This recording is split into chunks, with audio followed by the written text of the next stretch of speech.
और आज आपको ये भी बताना चाहते हैं कि महाभारत के युद्ध के बाद क्या हुआ था। इस युद्ध के बारे में तो आप सब जानते हैं, इस युद्ध का नतीजा क्या रहा था ये भी जानते हैं, लेकिन उसके बाद क्या हुआ। जब महाभारत का युद्ध समाप्त हुआ तब इस युद्ध को जीतने के बाद पांडवों को हस्तिनापुर का राज्य मिला और युधिष्ठिर इस राज्य के राजा बने और भगवान श्री कृष्ण महाभारत के युद्ध के बाद द्वारका चले गए। कौरवों की माता गांधारी श्री कृष्ण को इस युद्ध के लिए दोषी मानती थी और उन्हें लगता था कि श्री कृष्ण चाहते तो यह युद्ध रुकवा सकते थे, लेकिन गांधारी ने श्री कृष्ण को श्राप दिया था कि जैसे उनके कुल का नाश हुआ है वैसे ही श्री कृष्ण के यदुवंश का भी नाश होगा और श्री कृष्ण भी ज्यादा समय तक जीवित नहीं रह सकेंगे।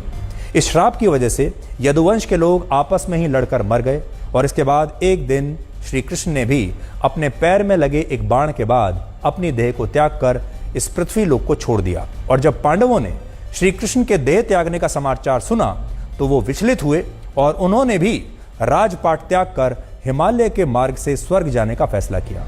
युधिष्ठिर ने अर्जुन के बेटे अभिमन्यु के पुत्र परीक्षित को राज्य सौंप दिया और पांचों पांडव और द्रौपदी हिमालय की ओर रवाना हो गए और रास्ते में उनके साथ एक कुत्ता भी चलने लगा। हिमालय की बर्फ में एक एक करके पांडवों की मृत्यु होने लगी। सबसे पहले द्रौपदी, उसके बाद सहदेव, फिर नकुल, फिर अर्जुन और आखिर में भीम की मृत्यु हुई। और इनमें भी द्रौपदी की मौत का कारण उनका वो अहंकार था जिसमें वो खुद को सबसे सुंदर मानती थी और पांचों पांडवों में भीम से सबसे ज्यादा प्रेम करती थी। सहदेव को अपनी बुद्धि का अहंकार और इसी अहंकार के कारण वो स्वर्ग जाते समय खाई में गिर गए और उनकी मृत्यु हुई। नकुल को अपने रूप का अहंकार था और इसके कारण उनकी भी मृत्यु हुई, जबकि अर्जुन को अपने पराक्रम का अहंकार था और इसी अहंकार ने अर्जुन के भी प्राण ले लिए। और भीम को अपने बल का अहंकार था और उनकी मृत्यु भी इसी अहंकार ने ली। सिर्फ युधिष्ठिर ही स्वर्ग की इस यात्रा को पूर्ण कर पाए और आखिर में वो इंद्रदेव को मिले जो उन्हें जीवित ही स्वर्ग लेने के लिए आए थे। और जब जब भगवान श्री कृष्ण की बात आती है तब तब द्वापर युग के साथ देव और दानवों का भी उल्लेख आता है। और अब वो बात हम आपको बताएंगे जो आपको बहुत ध्यान से आज सुननी चाहिए। सनातन धर्म के अनुसार सतयुग में देव और दानव अलग अलग लोक में रहते थे।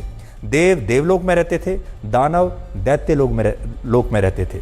इसके बाद त्रेता युग आया जिसमें देव और दानव एक लोक में रहने लगे, जिसमें भगवान श्री राम भी इसी पृथ्वी लोक पर रहते थे और रावण भी इसी पृथ्वी लोक पर रहता था।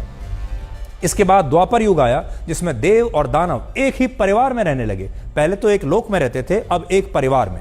और कौरवों और पांडवों का युद्ध उसी युग में सबने देखा।